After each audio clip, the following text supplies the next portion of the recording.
Bonjour à toutes et tous, bienvenue à ce webinaire BMC Software. Je m'appelle Fred Lesaut, je fais partie de l'équipe d'avant-vente de BMC France.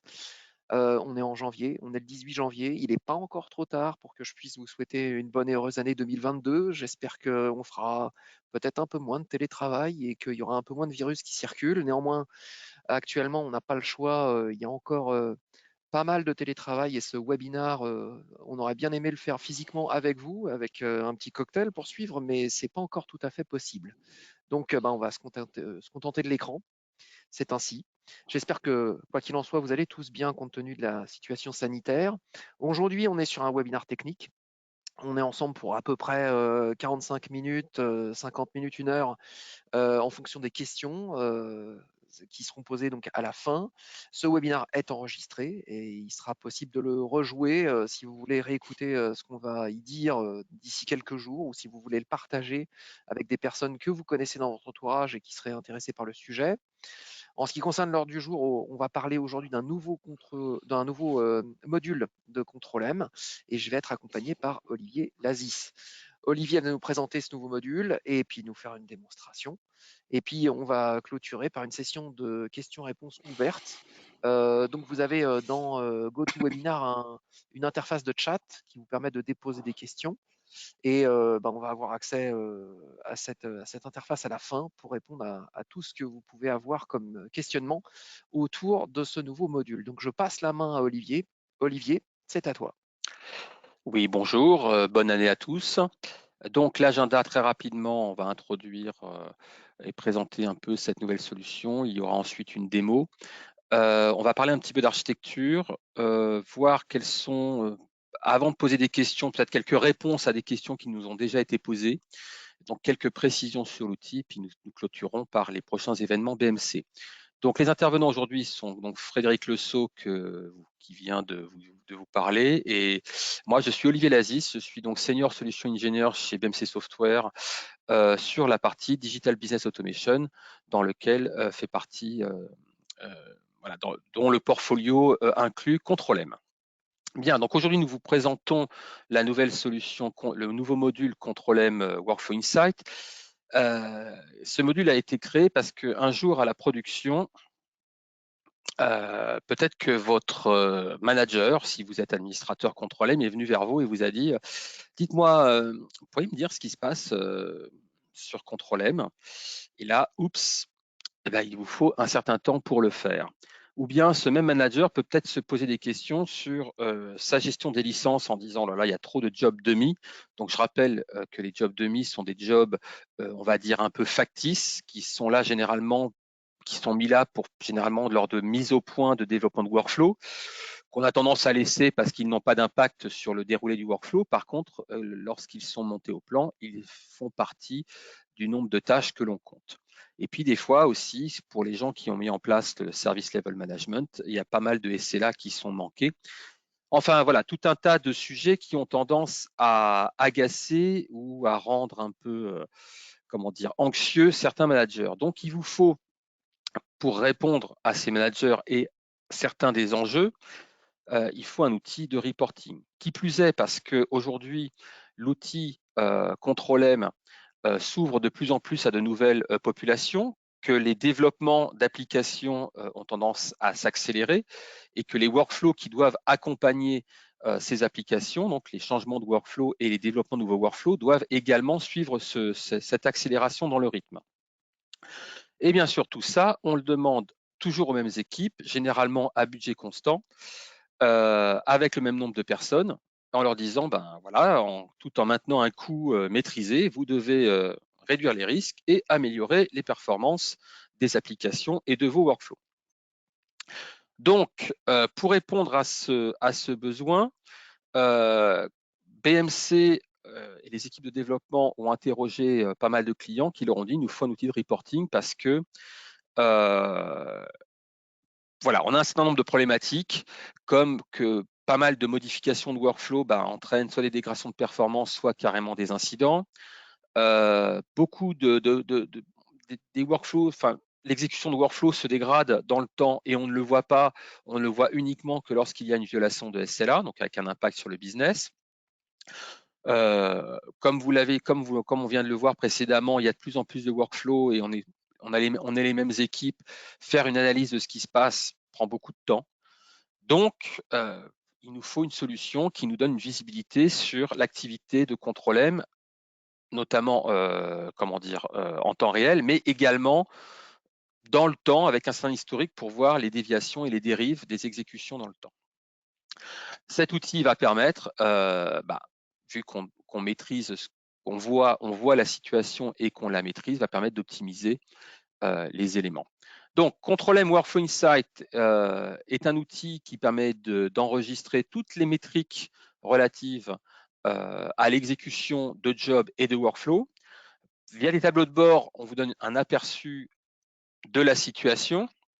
Grâce à son historique, ça permet de détecter rapidement les dérives potentielles, voire les tendances négatives qui pourraient amener à des violations de SLA. Et bien sûr, comme on le dit très souvent, quand on connaît un problème, on a fait un grand pas vers sa remédiation et à partir de là, vous aurez la possibilité très rapidement de remédier à ces dérives. Et très important, l'outil est compatible mainframe, ce qui fait que pour les clients Control M ou les utilisateurs de Control M qui ont un mainframe, si les jobs mainframe sont pilotés par Control M, ils apparaîtront également. Les métriques de ces jobs seront enregistrées dans Control M Workflow Insights et les données pourront apparaître dans les tableaux de bord qui sont là pour donner donc la vision de l'activité de votre environnement Control M. Donc, la solution se découpe en 8 tableaux de bord, pardon, excusez-moi.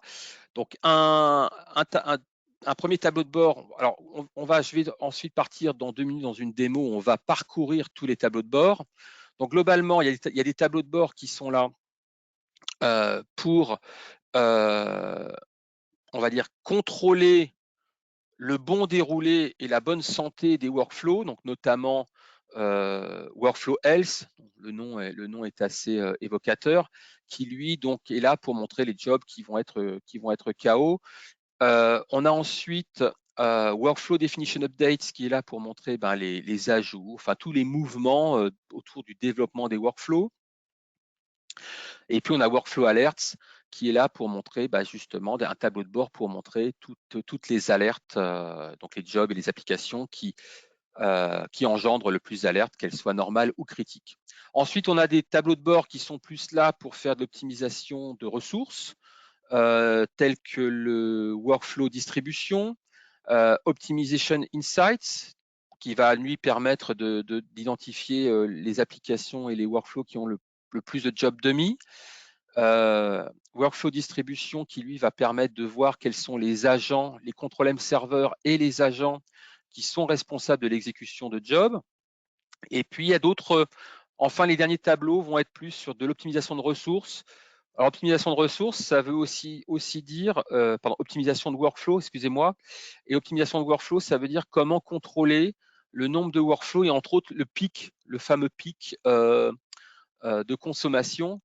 Parce que vous savez que ce pic de consommation, c'est ce qui nous lie en tant qu'éditeur client et c'est ce qui, pour beaucoup d'entre vous qui sont avec des contrats liés à la tâche, c'est ce pic de jobs qui montent au plan et qui sont exécutés. D'abord, qui montent au plan, plus certains qui sont exécutés s'ils sont exécutés en temps réel, qui définissent la licence que vous allez payer à BMC. Donc, il y a pas mal de tableaux de bord qui sont là pour voir comment est-ce qu'on peut s'arranger pour mieux distribuer dans le temps les workflows et donc éviter de consommer trop de jobs. Alors, on va passer à la démo. Alors, excusez-moi, ça nécessite une petite manipulation. Donc, Workflow Insights. Donc, d'abord, pour tout vous dire, ça s'installe pour pouvoir installer et activer le module, excusez-moi, il faut installer sur votre environnement Control M on-prem le Fixpack 2 qui fait monter la version de Control M en version 9.0.20.200. À partir de là, vous allez télécharger à partir du site web de BMC, le fameux Electronic Product Download, ce qu'on appelle l'EPD. Vous allez télécharger un module, un binaire d'installation ou d'activation des services Workflow Insight. Et à partir du moment où vous aurez installé ces services, donc ça va lancer les services Elastic et les services Kibana, qui sont les modules fondation de ce module Workflow Insight. L'onglet Workflow Insight apparaît dans l'interface web euh, qui vous permet d'accéder à votre environnement contrôlé. À partir de là, vous avez accès bien sûr à une aide en ligne, à la page qu'on appelle la page de départ, la page d'accueil, pour lequel vous allez avoir accès à un certain nombre, accès à la documentation, ainsi qu'à une vidéo d'introduction qui vont vous expliquer comment utiliser l'outil, et puis on va pouvoir ensuite démarrer. Donc ici, nous avons accès aux 8 dashboards que nous avons évoqués précédemment. Donc on retrouve les 8 dashboards précédents. Donc on va commencer par le premier, donc qui s'appelle Workflow Health. Et donc voilà, qui va vous présenter un état des lieux, on va dire, de la santé, du bon déroulé de l'exécution de votre job dans le temps. Donc tous les tableaux de bord sont on va dire architecturés un peu de la même façon, à savoir qu'on a tout d'abord des widgets qui montrent une synthèse sur la période de temps et sur les filtres qui ont été choisis. Donc une synthèse des métriques qui sont relatifs au tableau de bord. Donc ici, on a principalement le nombre d'exécutions, le nombre d'exécutions OK, le nombre d'exécutions non OK. On a ici donc un graphique qui permet de parcourir l'historique. Et puis après, suivant les rapports, on a un certain nombre de widgets qui sont un peu différents. Alors on va commencer. La partie importante, c'est que tous les tableaux de bord voilà, ont un filtre par défaut qui est, on montre les résultats, donc les métriques sur les 7 derniers jours, mais ces métriques, cette période peut être modifiée, soit en absolu, soit en relative, et on peut par exemple très bien aller chercher les données non pas sur les 7 derniers jours, mais sur le mois précédent. À partir de là, donc, les données sont rafraîchies automatiquement et on a dès lors accès aux données relatives à la période qui est choisie. Vous pouvez rentrer des filtres relatifs aux données. Donc, je peux très bien rajouter ici, en utilisant le langage Kibana Query Language, un filtre particulier. Je peux sinon sélectionner un champ relatif à un job pour filtrer également le tableau de bord. Et on peut donc, dès lors, excusez-moi, on peut donc customiser ce tableau de bord et à partir de là, sauvegarder le tableau de bord, sauvegarder la query existante pour pouvoir la rappeler ensuite, en incluant les filtres et en incluant les filtres de temps. Donc, si je reviens, je vais supprimer mon filtre. Si je reviens, donc ça c'est, excusez-moi, j'ai bougé. Si je reviens donc à mon premier tableau de bord sur l'état de santé de votre environnement Control-M, on a donc 4 widgets qui vont synthétiser la situation sur la période qui a été choisie. Donc ici, c'est la période sur le mois précédent, incluant le mois précédent. On a ensuite la liste des 10 jobs qui ont le taux d'échec, enfin qui ont le nombre d'échecs le plus important. Tout d'abord en mode graphique, puis ensuite on l'a en mode liste avec la possibilité d'exporter les données en format CSV. On a ensuite le nombre d'applis qui ont le nombre d'exécutions, qui ont le nombre de jobs qui échouent le plus important. On a la même chose pour les folders et on a la même chose pour les hosts. Ceci va permettre de pouvoir un petit peu, on va dire, identifier qui est responsable, on va dire, principalement des échecs. Notamment, si je mets et je peux très bien également, et ça c'est important, sur la ligne de temps par exemple qui est ici, sur l'historique, je peux sélectionner une période que je considère comme étant, ça c'est intelligent, excusez-moi, je peux sélectionner une, ben, c'est incroyable, alors attendez.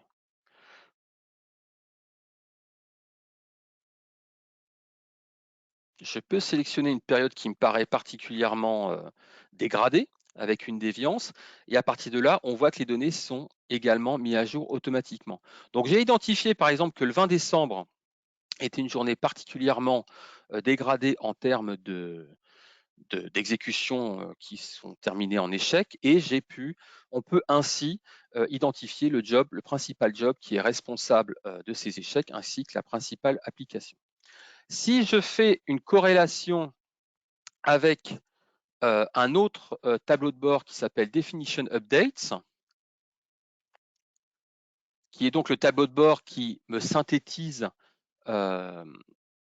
toutes les actions réalisées autour des workflows, à savoir quels sont les workflows qui ont été supprimés, les workflows modifiés, les workflows qui ont été ajoutés. Je peux également changer, voilà, mon intervalle de temps. Me retrouver également, voir que tout à l'heure, on a vu que c'était le 20 janvier, on voit que là, il y a eu beaucoup de changements, par exemple, beaucoup d'ajouts le 11 novembre. Et moi, là, ce qui m'intéresse principalement, là, sur le coup, c'est la période du 20 janvier. Donc, je peux cliquer sur le 20 janvier, me retrouver dans ces cas-là avec ma liste et retrouver, si je le peux, voilà, je retrouve que le job a, euh, qui était, on va dire, responsable de la plupart des exécutions qui ont échoué, a lui été déjà modifié 3 fois. L'utilisateur qui est responsable de ce job s'appelle Mike Walter. Donc, je vais pouvoir l'appeler parce qu'en fait, on s'aperçoit que voilà, ce job appartient à un module qui est traité par un monsieur qui s'appelle, ou une dame qui s'appelle Mike ou Miss Walter, je ne sais pas. Et donc, on va pouvoir contacter et appeler cette personne pour savoir ce qui se passe et pourquoi il y a eu autant de changements sur les workflows et pourquoi ils ont autant échoué. Donc, ce petit scénario, ça vous montre que, outre le tableau de bord qui vous font, on va dire, un compte-rendu simple de ce qui se passe autour de votre plateforme, on peut, en mixant des données de différents tableaux de bord, on va dire, s'approprier ces tableaux de bord pour permettre peut-être d'avoir une piste sur la résolution ou la compréhension de certains problèmes. Donc, si on reprend ici l'ensemble des tableaux de bord, donc ici, je suis sur le tableau de bord de gestion, qui nous montre toutes les modifications qui ont été apportées sur une période de temps sur les workflows. Donc, j'ai la liste des workflows qui ont été ajoutés. J'ai la liste des workflows qui ont été modifiés, également celles qui ont été supprimées.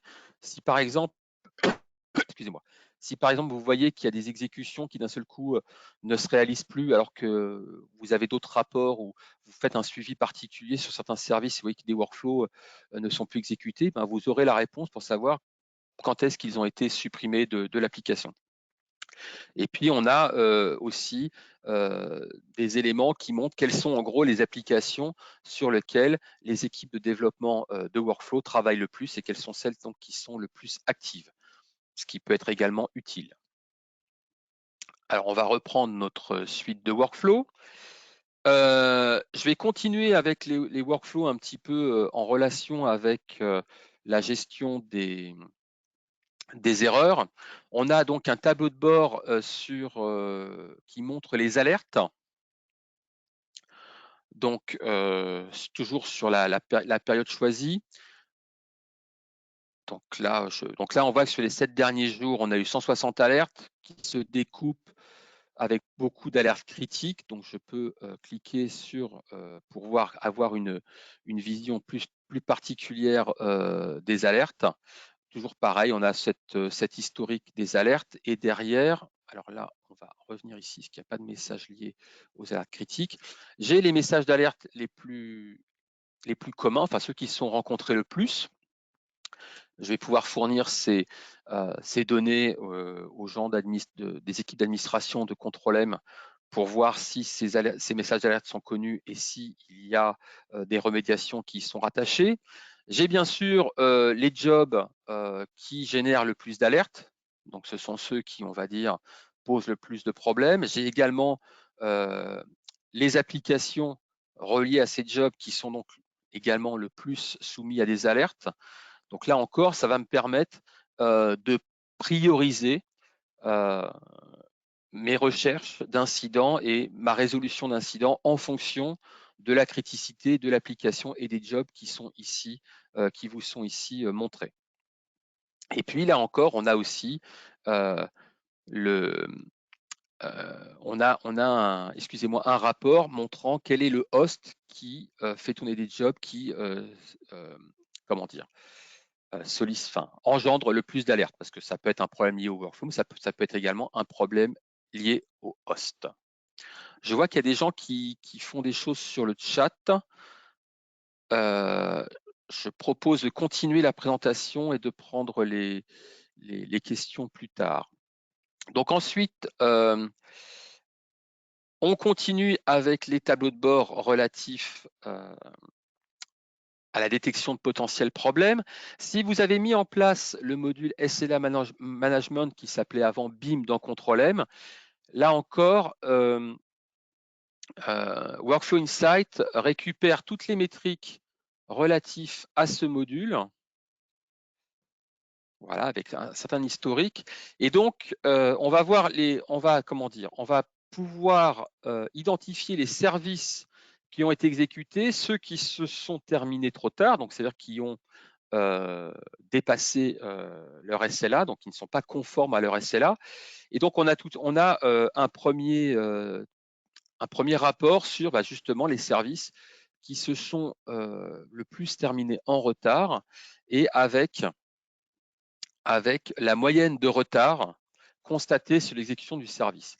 Alors, si on prend par exemple ce job VMO Forecast Flow SLA, quand on voit le retard accumulé par ce job en termes de minutes, il y a potentiellement, on pourrait identifier un job pour lequel il y a ce qu'on appelle une confirmation d'utilisateur, donc pour lequel il y a un besoin, on est en attente de l'intervention d'un utilisateur pour qu'il confirme le lancement du job et que globalement, ce job n'a jamais été confirmé et que donc il est resté en attente très très longtemps. C'est typiquement quand on a ce type d'écart, ce qui se passe au niveau des jobs. Là, par contre, ensuite, on a des jobs qui sont assez peu en retard, 15 minutes, 9 minutes. Là, on a juste 1 minute. Ce sont des jobs pour lesquels il faut faire attention parce qu'ils dépassent régulièrement le niveau. Ils ne sont pas conformes au niveau de service qui ont été définis. Donc, peut-être il faut changer la définition du niveau de service ou bien revoir et appeler les gens qui sont responsables de ces jobs pour voir comment est-ce qu'on peut de nouveau les rendre conformes au niveau de service. Alors, outre les jobs qui donc outrepassent leur niveau de service, on a les jobs qui approchent de cette deadline. Et donc, ils ne sont pas des jobs qui, pour l'instant, sont source d'incidents et de problèmes, mais qui pourraient le devenir. Donc, et là, on a, on va dire, la réserve de temps qui reste à ces jobs avant d'outrepasser leur niveau de service. Donc, on identifie, pardon, ce n'est pas des jobs, ce sont des services.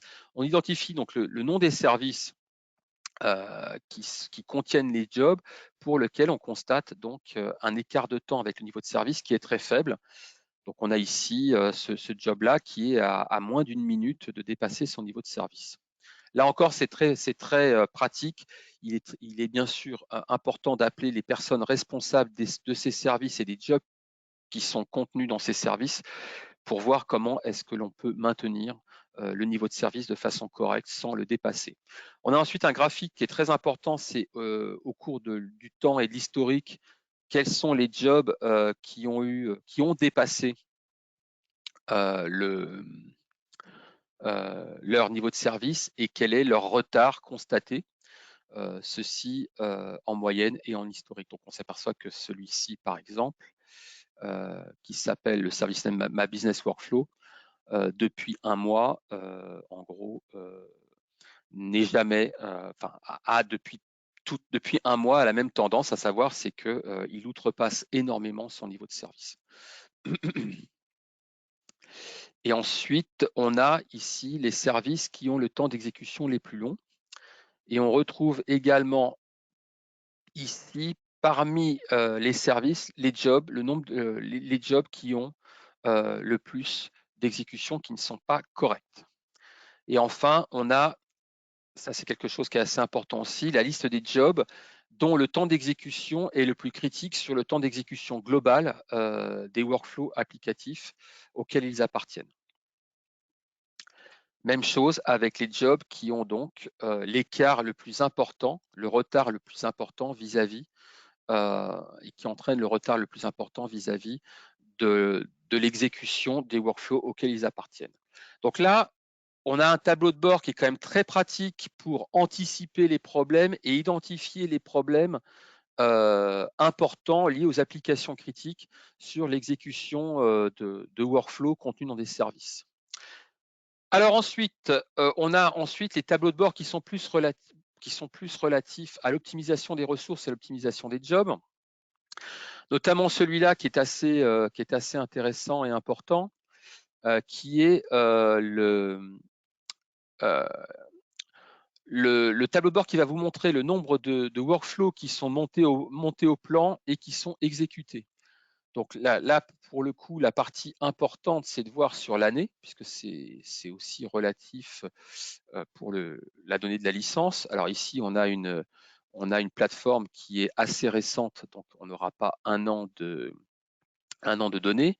Par contre, on voit que le pic, il est plutôt sur cette période et qu'on approche le 8 décembre. On a eu donc une journée un peu chargée où on a eu un pic à 439 jobs montés au plan pour donc on a eu 439 tâches montées au plan pour un total de, là on est le 12 décembre, donc si on vient le 12 décembre pour 135 exécutions.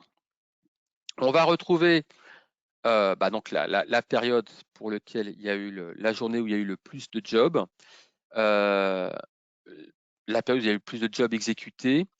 Et on a sur cette période, on a la liste des applications pour lesquelles il y a eu le plus de jobs qui ont été ordered, donc dont on a demandé l'exécution, et les applications, le top 10, la liste d'applications qui ont vu le plus de jobs s'exécuter, le plus de jobs qui leur sont relatifs s'exécuter. Donc ça vous permet d'identifier quelles sont les applications les plus consommatrices sur une période de job, à la fois de job order et de job exécuté, et également de voir sur une période, on va dire, par exemple, la journée, le pic, la journée sur laquelle il y a eu le plus de jobs exécutés. Et donc, ça peut vous permettre de, si vous voulez, lisser pour que le pic soit moins important, parce que je vous rappelle que ça peut être aussi une métrique relative à la licence que vous allez qui contractuellement vous lie avec BMC.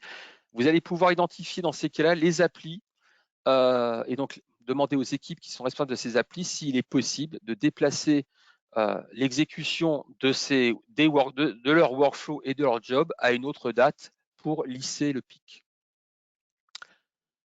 Alors ensuite, on va vers un autre tableau de bord. Ici, on a le tableau de bord de distribution des workflows qui nous montre le nombre de jobs qui est contrôlé par ControlM Server et le nombre de jobs qui également est exécuté par agent. Donc on s'aperçoit ici que sur cette plateforme, on a un certain nombre d'agents, mais que principalement, il y en a un qui exécute quasiment la totalité des jobs et les autres en exécutent fort peu.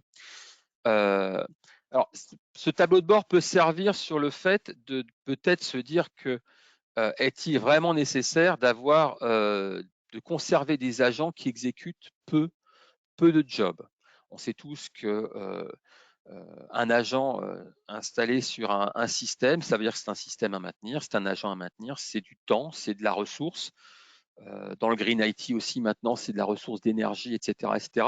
Donc, c'est un tableau de bord qui va vous permettre de dire, qui va vous permettre d'identifier potentiellement les agents qui font tourner peu de jobs et vous faire vous poser la question, est-ce que j'ai vraiment besoin de conserver cet agent pour faire tourner des jobs? Ouais, bien sûr, il y aura beaucoup de cas où ce sera nécessaire parce qu'un agent tournera dans une DMZ particulière et pour des raisons de topologie réseau et de sécurité, il sera nécessaire de le conserver. Tout du moins, on aura les données pour pouvoir se poser la question avec en plus, comme on peut le voir, les tendances de consommation, d'exécution de jobs par agent au fil du temps. Là, par exemple, on peut se poser la question, pourquoi d'un seul coup, on a un nombre de jobs qui a explosé en une journée sur justement la machine qui exécute le plus de jobs. Donc, on a ensuite le type des jobs, le type des jobs exécutés sur la même période. Et on voit donc la distribution des jobs. Et là encore, si je clique sur un des éléments, ça va me filtrer mes données pour comprendre, pour avoir une autre photo de la comment dire, de la situation. Donc ce tableau de bord Workflow Distribution est là pour vous aider à mieux lisser dans le temps l'exécution de votre job. Trend and Peaks Volume, c'est déjà fait. Optimization Insights. Donc là, c'est un tableau de bord assez basique qui nous a été demandé par un certain nombre de clients pour identifier justement les fameux jobs demi. Donc, les jobs demi, comme je le rappelle, sont des jobs qui ne font rien, qui sont là généralement pour de la mise au point de workflow ou pour d'autres raisons d'ailleurs. À ceci dit, qu'il faut faire attention car ces jobs, si vous avez un contrat qui vous liant à BMC, un contrat de type tâche, ces jobs demi seront comptabilisés dans le coût de votre licence. Donc, beaucoup de nos clients nous disent, aidez-moi à identifier les jobs demi, savoir quel est le nom de ces jobs qui s'exécutent le plus, quel est les hosts qui en exécutent le plus, à quelle date, etc., etc. Et ceci afin de permettre de les supprimer ou au moins d'appeler les personnes qui en sont responsables pour voir si on ne peut pas les supprimer et quelle est la raison de leur existence. Je crois qu'il nous reste un tableau de bord car on a fait tous les autres. Donc Job Execution, lui donne comme information uniquement des informations sur l'exécution de job, le nombre d'exécutions, le temps moyen d'exécution, et on a la liste des jobs qui ont le plus grand nombre d'exécutions avec leur durée moyenne. Et puis sur les jobs qui ont le temps d'exécution le plus long, on a moyen de vérifier la tendance de leur exécution. Alors ici, c'est pas très parlant. On n'a pas de. Alors, je vais essayer de trouver un autre.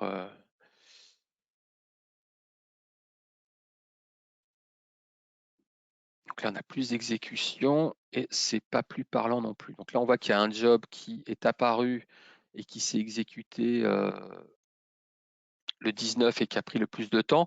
Sinon, on a un certain nombre de jobs qui, globalement, sur cette période, ont un temps d'exécution qui est stable, ce qui est plutôt, lorsqu'on est en production, ce qui n'est pas le cas pour cette plateforme, est plutôt un signe, on va dire, de bonne santé. Si vous voyez des déviances par rapport à cette courbe, ça voudra dire qu'il y aura eu ce jour-là ou un problème, ou si vous voyez une tendance qui s'affirme, notamment à l'augmentation, il sera peut-être temps, dans ces cas-là, d'identifier et d'étudier un peu plus longuement le comportement du job. Donc on a d'autres petits rapports, notamment le nombre de jobs qui sont lancés par heure, le nombre de jobs qui se terminent par heure. Donc là, ça peut vous aider si vous avez des problèmes de performance sur votre infrastructure, peut-être de dire est-ce que je ne pourrais pas encore une fois déplacer un certain nombre de jobs pour lisser cette exécution au cours de la journée. Et puis, on a aussi le nombre de jobs qui ont le plus de rerun. Alors ça, ça peut être une donnée qui peut être intéressante aussi. Ça montre que des jobs ont, comment dire, soit ont échoué et donc un certain nombre de personnes les relancent, soit ce sont des jobs manuels qui font que ils sont utiles à pas mal d'utilisateurs qui les relancent également. Voilà, donc on a fait le tour ici de tous les workflows. Juste pour finir, de tous les workflows, excusez-moi, de tous les tableaux de bord. Juste pour finir, on a dans l'interface un petit élément montrant la configuration de Workflow Insight. Donc Workflow Insight ici aujourd'hui est défini dans un cluster à 3 nœuds, avec le cluster principal qui est l'EM primaire de l'environnement contrôle-M, et on a 2 EM distribués dédiés à Workflow Insight qui fonctionnent en mode cluster, c'est-à-dire que si l'un tombe, on ne perdra pas de données, il y aura toujours un nœud du cluster pour permettre à l'application au module Workflow Insight de fonctionner. Et on a le suivi de l'usage de disque et de l'usage de la mémoire. Voilà, donc je vais revenir à ma présentation. Alors, donc je viens de vous montrer un peu à quoi pouvait servir Workflow Insight. Donc, l'architecture a été conçue pour avoir justement une infrastructure dédiée à Workflow Insight qui s'interface avec l'infrastructure de Control-M, ce qui fait qu'on n'accède pas aux données de la base de l'EM et de des bases de données de Control-M, donc ça n'affecte pas les performances en production à Control-M. On a vu qu'en gros, alors on est capable de gérer tous les volumes d'exécution de Control-M.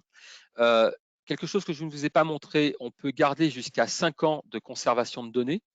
Donc, on peut configurer dans l'onglet configuration que je viens de vous montrer la durée de rétention des données qu'on souhaite conserver dans Workflow Insight.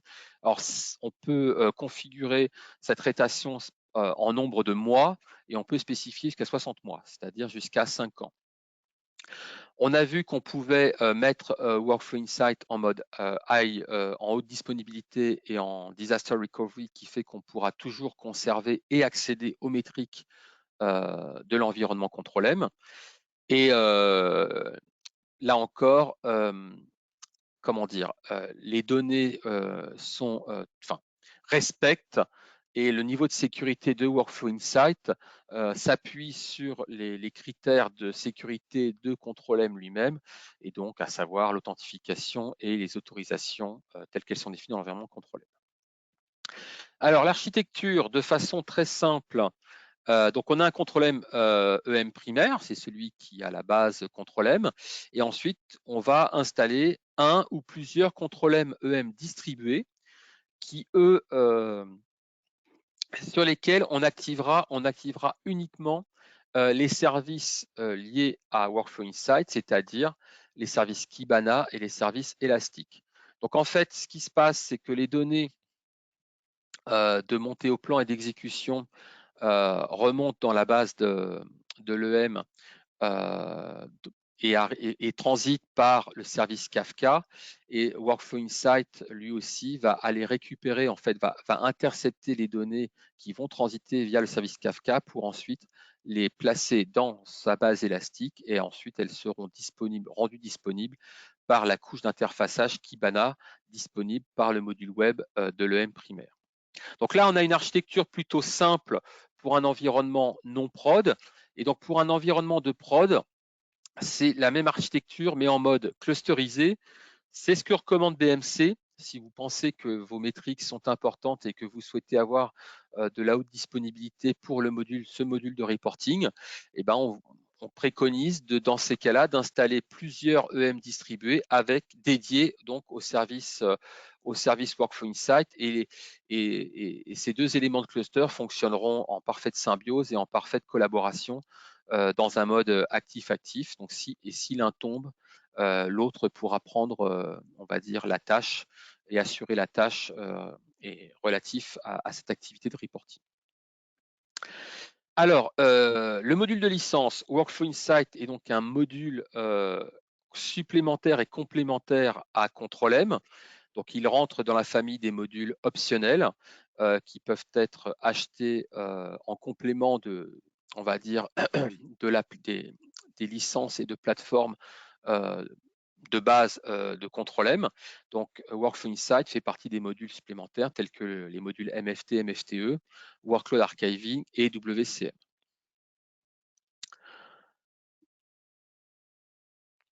Alors, quelques précisions avant d'arriver aux questions.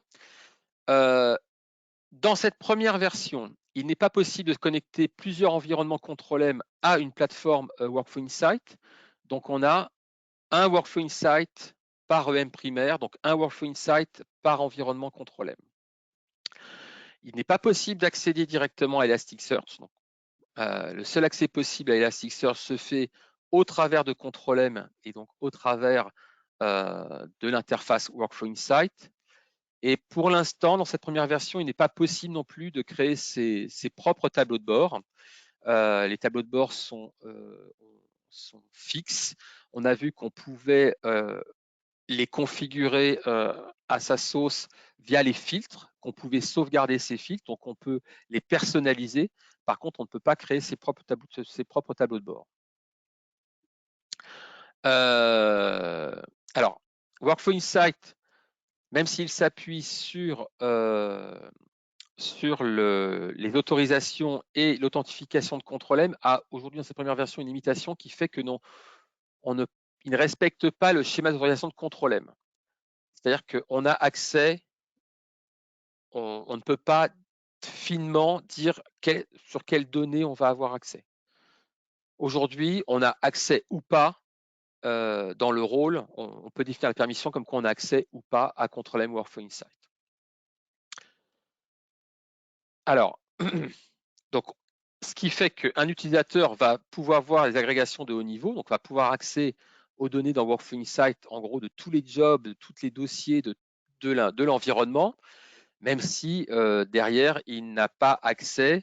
Donc, il aura accès via Workflow Insight à des données, on va dire, d'agrégation, des données de haut niveau, via Workflow Insight, mais si derrière, il va dans le domaine monitoring ou planning, il n'aura pas accès à ces données. Donc, en fait, Workflow Insight n'affichant aucune donnée, on va dire, critique sur le contenu des workflows et autres, on comprend bien que pour certains clients nous ont déjà demandé est-ce qu'il y aura dans le futur une ségrégation au niveau des données. Pour l'instant, dans cette première version, ce n'est pas le cas et bon, c'est peut-être pas trop critique. Alors, dans les versions futures, dans la roadmap, pour l'instant, sont étudiées les fonctions suivantes. Est-ce qu'on peut consommer Workflow Insight via Automation API, notamment pour faire de l'export de données, tel qu'on a vu qu'on pouvait exporter les données au format CSV, permettre aussi la création de rapports. Ce serait aussi dans la feuille de route, ce serait de permettre aux utilisateurs de créer n'importe quel tableau de bord en consommant donc toutes les métriques enregistrées dans la base Elasticsearch avec l'outil de leur choix, Grafana, Power BI et autres. Donc, c'est de donner ici accès, on va dire d'ouvrir le modèle pour donner accès aux données dans Elasticsearch. Et puis enfin, pas mal de nos clients nous demandent est-ce qu'on ne pourrait pas configurer des alertes basées sur les données de Workflow Insight, notamment sur le fameux SLA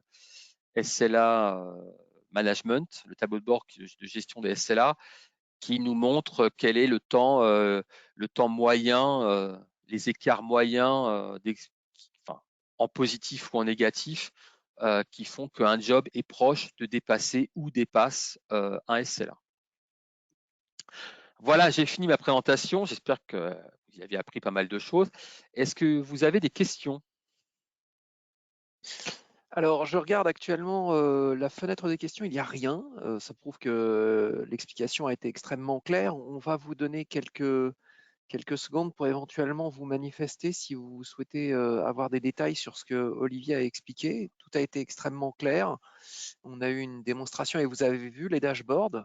Donc, je répète un élément qu'Olivier a mentionné, c'est que Workflow Insights est déjà GA, c'est-à-dire Global Access. Dès que vous avez acquis la licence, il est installable et utilisable avec le Fixpack 9.20.200, pardon.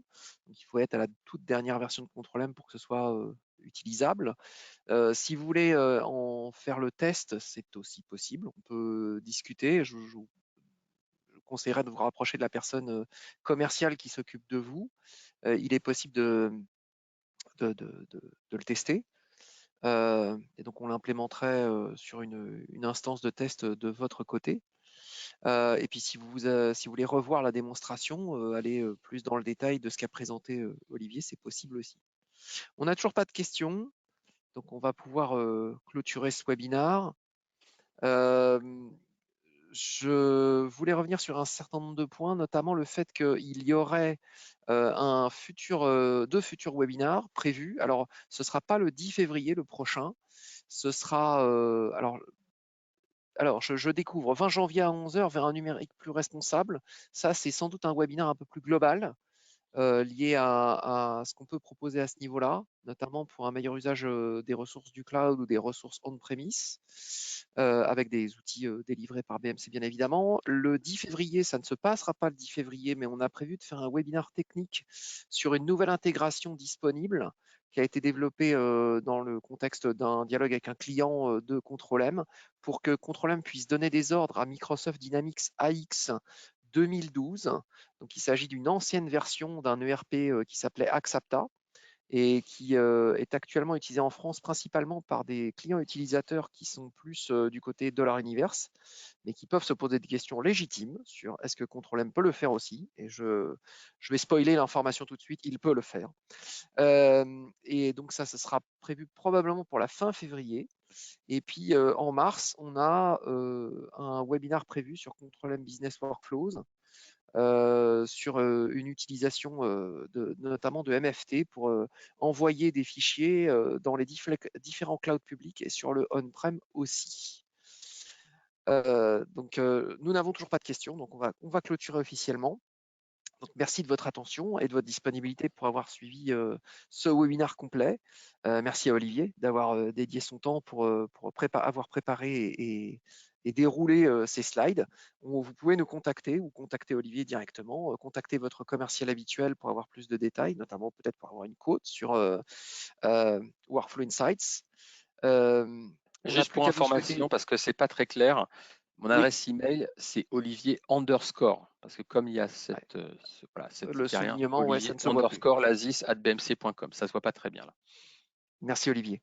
Merci beaucoup à tous, bonne continuation et à très bientôt pour un futur webinar ou éventuellement un vrai séminaire Control-M qui pourrait avoir lieu physiquement. On croise tous les doigts et on vous souhaite à tous une excellente journée et une excellente fin de semaine. Merci beaucoup. Merci, au revoir. Au revoir.